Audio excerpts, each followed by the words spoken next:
Hello everyone. स्वागत करते हैं आप सभी लोगों का अनअकैडमी आर्टिकुलेट पर। मेरा नाम है लक्ष्मण तिवारी और मैं आपके बीच में ज्योग्राफी के जितने इंपॉर्टेंट कॉन्सेप्ट्स हैं उनको लेकर के उपस्थित हो रहा हूं। इस क्रम में इस समय हम लोग ब्रह्मांड और ग्रहों की उत्पत्ति से संबंधित जो महत्वपूर्ण सिद्धांत विद्वानों के द्वारा दिए गए हैं उनको हम लोग क्रमिक रूप से देखने का प्रयास कर रहे हैं। और इस सीरीज में ये तीसरा वीडियो मैं आपके बीच में लेकर उपस्थित हुआ हूं। मतलब ब्रह्मांड और ग्रहों की उत्पत्ति से संबंधित ये हमारा तीसरा पार्ट है। इससे पहले वाले जो वीडियोस हैं उसमें मैंने आपको बताया था कि ग्रहों की उत्पत्ति से संबंधित जो सिद्धांत हैं उनको दो वर्गों में बांटा गया है, अद्वैतवादी संकल्पना और द्वैतवादी संकल्पना। अद्वैतवादी संकल्पना ग्रहों की उत्पत्ति के लिए एक ही तारे को जिम्मेदार मानती है और द्वैतवादी संकल्पना एक से अधिक तारे को ग्रहों और उपग्रहों की उत्पत्ति का कारक मानती है। द्वैतवादी संकल्पना में अब तक हमने कुछ संकल्पनाओं को देखा है। इसी क्रम में आज मैं सबसे पहले रसेल महोदय के द्वारा प्रस्तुत द्वैतारक परिकल्पना को एक्सप्लेन करने का प्रयास करूंगा। द्वैतारक परिकल्पना, रसेल महोदय ने अपनी ये जो परिकल्पना प्रस्तुत की थी वो जीन्स महोदय की जो ज्वारीय परिकल्पना थी, इसी ज्वारीय परिकल्पना की कुछ समस्याओं के समाधान के लिए, ज्वारीय परिकल्पना से संबंधित कुछ समस्याओं के निवारण के लिए अपनी संकल्पना प्रस्तुत की थी। ज्वारीय परिकल्पना की दो सबसे महत्वपूर्ण समस्याएं थी। पहली समस्या कि ग्रह जो है वो सूर्य से इतने दूर क्यों है।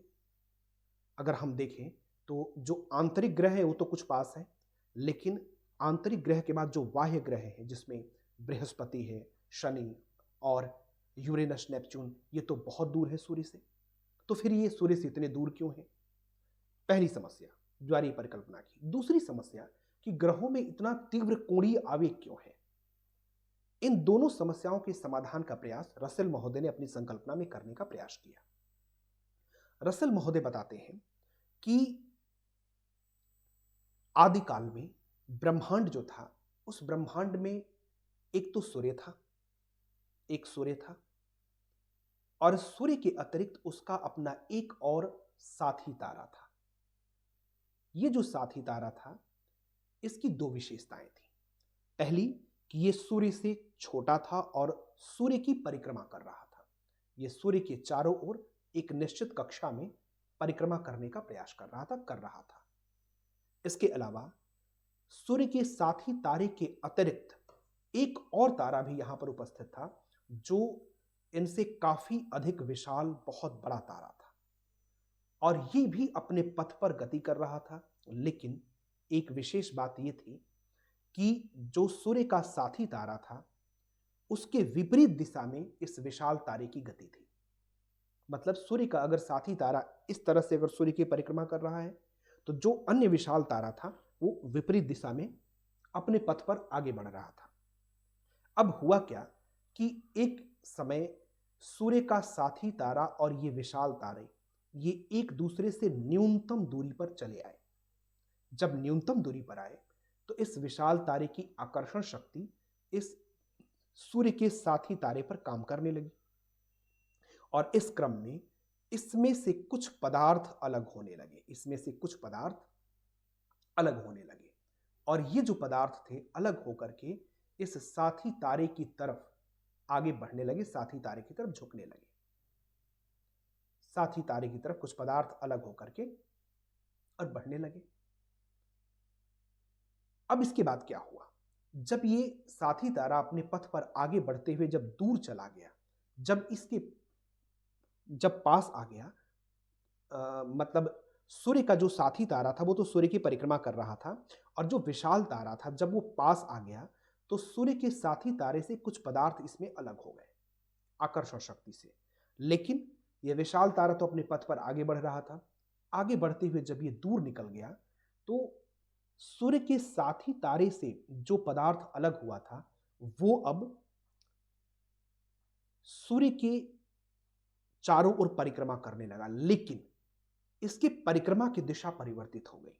इसकी परिक्रमा की दिशा अब परिवर्तित होकर के इस विशाल तारे के समान हो गई, इसके समान हो गई। क्यों? क्योंकि जो पदार्थ अलग हुआ था वो विशाल तारे के आकर्षण से अलग हुआ था, और जब विशाल तारा अपने मार्ग पर आगे बढ़ रहा था तो उसने अलग हुए पदार्थ को भी अपनी ओर खींचने का प्रयास किया।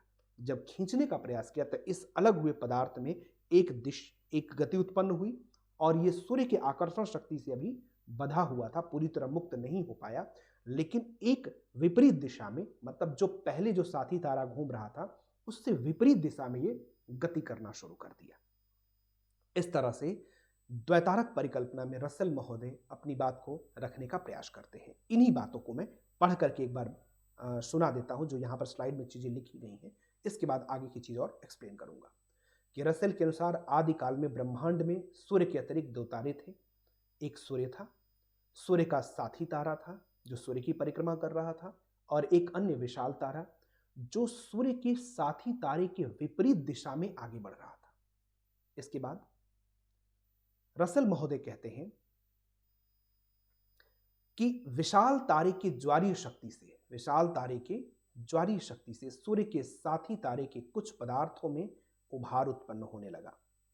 विशाल तारे के निकटतम दूरी पर आने पर साथी तारे का कुछ पदार्थ अलग होकर विशाल तारे की दिशा में गति करते हुए सूर्य की परिक्रमा करने लगा, जो मैं आपको भी समझा रहा था। अब यही जो विशाल तारा अपने मार्ग पे आगे बढ़ गया और जो अलग हुआ पदार्थ था वो सूर्य की परिक्रमा करने लगा, यही परिक्रमा करते हुए पदार्थ से ही कालांतर में उसके पदार्थों के घनीभूत होने से ग्रहों की रचना हुई, और फिर इसी पदार्थ से ही जो ग्रह बने, उन ग्रहों के आपसी आकर्षण शक्ति से उपग्रहों की रचना हुई जो ग्रहों की परिक्रमा करने लगे। इस तरह से रसेल महोदय अपने संकल्पना को रखते हैं। मैं आपको यह बताना चाहूंगा कि इन संकल्पनाओं में जो पहले दी गई थी उसमें एक बहुत बड़ी समस्या थी कि जब यह माना जाता था कि सूर्य से ही अन्य ग्रहों की रचना हुई है, तो वहां पर एक प्रश्न का उत्तर देने में समस्या उत्पन्न होती थी कि अगर सूर्य से ही ये सारे ग्रह बने हुए हैं तो सूर्य से और इन ग्रहों के जो पदार्थ है उसमें बहुत बड़ा अंतर है। सूर्य गैसों का गोला है, हाइड्रोजन है उसमें, हीलियम है, और ये जो ग्रह है जैसे हमारी पृथ्वी, ये ठोस चट्टानों से बनी हुई है, इसमें धातु भी है, तो ये इतना अंतर कैसे हो गया? तो ये जो द्वैतारक परिकल्पना है वो इस बात का समाधान तो कर देती है कि अंतर क्यों हुआ, क्योंकि सूर्य जो था वो तो उसका अपना स्वरूप, अपना द्रव्यमान, अपने पदार्थ उसके पास थे। जो ग्रह बने वो ग्रह जो सूर्य का साथी तारा था उससे बने, और सूर्य के साथी तारे के समान ही पदार्थ ग्रहों में पाए जाने लगे। यह द्वैतारक परिकल्पना इस बात का समाधान प्रस्तुत कर देती है, लेकिन यहां पर कुछ समस्याएं भी हैं। सबसे बड़ी समस्या द्वैतारक परिकल्पना की है कि जब सूर्य के साथी तारे से पदार्थ अलग हुए तो कुछ अवशिष्ट भाग भी तो बचा होगा ना, जैसे सन था और उसका अपना एक साथी तारा था, इससे कुछ पदार्थ अलग हुआ, तो जो अवशिष्ट बचा हुआ भाग था वो कहां चला गया? वो भी तो रहा होगा, उसकी कोई अवस्थिति नजर नहीं आ रही है।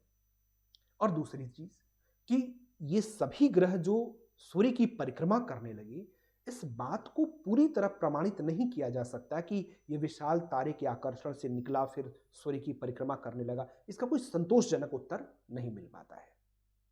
यहां पर रसेल के द्वैतारक परिकल्पना में एक संशोधन प्रस्तुत करते हैं हॉयल महोदय, और अवशिष्ट भाग की जो समस्या है इसका समाधान प्रस्तुत कर देते हैं। हॉयल महोदय कहते हैं कि सूर्य और जितने भी तारे हैं बेसिकली ये हाइड्रोजन से बने हैं, और इनके केंद्र में नाभिकीय प्रक्रियाएं होती हैं जिससे विकिरण उत्पन्न होता है। हॉयल महोदय कहते हैं कि जो सन है और इसका जो साथी तारा है, इस साथी तारे में विकिरण दर इतनी तीव्र थी कि इसका हाइड्रोजन समाप्त हो गया, और जब इसका हाइड्रोजन समाप्त हो गया तो इसमें बहुत बड़ा विस्फोट होता है जिसे सुपरनोवा विस्फोट कहते हैं। सुपरनोवा विस्फोट हुआ, और जब नोवा विस्फोट होता है इसके अंदर, तो उस विस्फोट के बाद इससे बहुत ज्यादा डस्ट निकलती है और गैसें निकलती हैं विस्फोट के परिणाम स्वरूप। एक तो डस्ट और गैसें निकली। अब ये जो डस्ट और गैसें निकली विस्फोट के परिणाम स्वरूप, ये डस्ट गैसें सूर्य की कक्षा में थी, मतलब सूर्य की चारों ओर एक निश्चित कक्षा में परिक्रमा करने लगी। हॉयल महोदय कहते हैं कि एक निश्चित पथ पर ये सूर्य के चारों ओर ये गैसें परिक्रमा करने लगी और विस्फोट के परिणाम स्वरूप ही ये जो इसका अवशिष्ट भाग था, जो केंद्रीय भाग था, वो इसकी कक्षा से बाहर चला गया। ये अपनी कक्षा से विस्थापित हो गया विस्फोट की वजह से और सूर्य के गुरुत्वाकर्षण केंद्र से मुक्त हो गया, गुरुत्वाकर्षण के क्षेत्र से मुक्त हो गया और मुक्त होकर कहीं विस्थापित हो गया। तो दो बातें हैं। रसेल महोदय ने यह बताया था कि विशाल तारे से आकर्षण की वजह से सूर्य के साथी तारे से कुछ पदार्थ अलग हुए और सूर्य की परिक्रमा करने लगे, जिनसे ग्रहों की रचना हुई। लेकिन अवशिष्ट भाग कहां गया, इसका कोई उत्तर नहीं मिल पाया। अब इसका उत्तर प्रस्तुत करते हैं हॉयल महोदय। हॉयल महोदय ने कहा कि सूर्य का जो साथी तारा था उसमें विकिरण दर इतनी तीव्र थी कि उस विकिरण दर की तीव्रता की वजह से वो जो साथी तारा था वो उसमें हाइड्रोजन समाप्त हो गया और बहुत बड़ा विस्फोट हो गया और विस्फोट के परिणाम स्वरूप इससे धूल और डस्ट निकले और वो धूल और डस्ट सूर्य के चारों तरफ परिक्रमा करने लगे। बाद में इन्हीं से ग्रहों की रचना हुई। लेकिन जो अवशिष्ट भाग था, समस्या तो इसी की थी ना कि ये कहां चला गया। तो हॉयल महोदय कहते हैं कि विस्फोट इतना तीव्र था कि अवशिष्ट भाग अपने कक्षा से विस्थापित हो गया, सूर्य के गुरुत्वाकर्षण से मुक्त हो गया और विस्थापित होकर कहीं निकल गया, कहीं चला गया ब्रह्मांड में। और जो बचा हुआ पदार्थ था वो अब सूर्य के चारों ओर परिक्रमा करने लगा और इसी बचे हुए पदार्थ से जो धूल और डस्ट के रूप में और गैसों के रूप में था, इन्हीं पदार्थों के घनीभूत होने से ग्रहों की रचना हुई। इसको भी मैं पढ़ के एक बार सुना देता हूं। हॉयल के अनुसार तारे हाइड्रोजन के बने होते हैं। उनके केंद्र में नाभिकीय प्रक्रिया द्वारा विकिरण उत्पन्न होता है। सूर्य के साथ ही तारे में विकिरण दर की अधिकता से हाइड्रोजन समाप्त हो गई। इससे नाभिकीय प्रतिक्रिया के कारण, न्यूक्लियर रिएक्शन की वजह से साथी तारे में एक भयंकर विस्फोट हुआ और जब भयंकर विस्फोट हुआ तो इससे बहुत बड़ी मात्रा में गैसें और धूल की उत्पत्ति हुई। इसी धूल राशि के घनीभूत होने से ही ग्रहों की रचना हुई। विस्फोट के परिणाम स्वरूप साथी तारे का जो अवशिष्ट भाग था यह सूर्य के गुरुत्वाकर्षण से मुक्त हो गया, उसके क्षेत्र से बाहर चला गया। तो यह हॉयल की परिकल्पना थी जिसमें ये न्यूक्लियर रिएक्शन को आधार मान करके अपनी बात को रखने का प्रयास करते हैं। इसके आगे एक और इंपॉर्टेंट परिकल्पना है, इसको भी हम डिस्कस कर लेते हैं। वो है अंतर तारक परिकल्पना। एक रशियन साइंटिस्ट थे ऑटो श्मिड। ऑटो श्मिड महोदय ने 1943 में अपनी परिकल्पना प्रस्तुत की। इसका नाम था अंतर तारक परिकल्पना। ऑटो श्मिड कहते हैं कि सूर्य अपने गैलेक्टिक मूवमेंट के दौरान, मतलब अपनी गैलेक्सी में जो सूर्य मूव करता है उसी दौरान इस एक बहुत बड़े निहारिका के पास से गुजरता है जिसमें बहुत ज्यादा धूल, डस्ट और गैसें मौजूद थी। निहारिका, जब सूर्य इस निहारिका के पास से गुजर रहा था तो यहां से कुछ पदार्थ विस्थापित होकर के और सूर्य के आकर्षण शक्ति से सूर्य की कक्षा में चले आए, मतलब सूर्य के चारों ओर चले आए, सूर्य के चारों ओर चले आए और एक निश्चित कक्षा में सूर्य के चारों ओर परिक्रमा करने लगी। तो आप यहां पर चित्र के माध्यम से देख सकते हैं जैसे सूर्य है, अब उस निहारिका से बहुत बड़ी मात्रा में डस्ट पार्टिकल इस तरह से अलग होकर के और एक निश्चित कक्षा में सूर्य के चारों ओर घूमने लगे। इसमें दो चीजें थी, ये जो पदार्थ अलग हुए थे इसमें गैसें भी थी और इसमें धूल कण भी थे। अब जब ये पदार्थ अलग होकर के सूर्य के चारों ओर परिक्रमा कर रहा था तो अब यहां पर जो धूल कण थे वो धूल कण आपस में एक निश्चित पद्धति से सेटल हो गए, एक डिस्क के समान वो सेटल हो गए। लेकिन गैसें अभी भी गैसें कम द्रव्यमान होने की वजह से अभी भी स्वतंत्र रूप से इधर उधर भटक रही थी, लेकिन जो धूल कण थे वो एडजस्ट हो गए और जब एक डिस्क के रूप में एडजस्ट हो गए तो धीरे धीरे उन्हीं धूल कणों से जो पदार्थ घनीभूत होने लगे, घनीभूत होने से उनसे रचना हो गई ग्रहों की। और जो गैसें थी ये गैसें परिक्रमण के दौरान उस डिस्क के बाहर फेंक दी गई, मतलब धूल कणों के घनीभूत होने से, उसके इकट्ठा होने से जो सूर्य के चारों तरफ एक डिस्क जैसा बन गया था, उसी डिस्क के बाहर की तरफ गैसें विस्थापित हो गई, क्योंकि गैसों का द्रव्यमान कम था, हल्की है, वो बाहर की तरफ चली गई। जब वो बाहर की तरफ चली गई, जैसे इस तरह से दूर गैसों का विस्थापन हो गया। अब इसमें धीरे धीरे क्या हुआ कि जो डस्ट पार्टिकल का जो डिस्क था, उसी में पार्टिकल्स जो है, जो कण थे, वो घनीभूत हो करके ठोस और आंतरिक ग्रहों के रूप में निर्मित हो गए, आंतरिक ग्रह बन गए। और बाद में जो गैसें विस्थापित हो गई थी, जो डिस्क के बाहर थी, वो आपस में घनीभूत होकर के और गैसीय पिंड जो बाह्य ग्रह के रूप में हम देख रहे हैं, उसके रूप में विकसित हो गई। ये परिकल्पना थोड़ी ज्यादा परिष्कृत नजर आती है कि जो बीच में जो आंतरिक ग्रह है, वो आंतरिक ग्रह धूल कणों से बन गए, इसलिए वो ठोस है। और जो बाह्य ग्रह हैं वो कैसे बने, तो वो बाह्य ग्रह बन गए वो गैसों से, और वो जो बाह्य ग्रह हैं गैसों से बनने की वजह से आज गैसीय जायंट या गैसीय पिंड के रूप में हमें दिखाई दे रहे हैं। ये ऑटो श्मिट की परिकल्पना थी। एक बार मैं इसको भी पढ़ के आपके बीच में सुना देता हूं।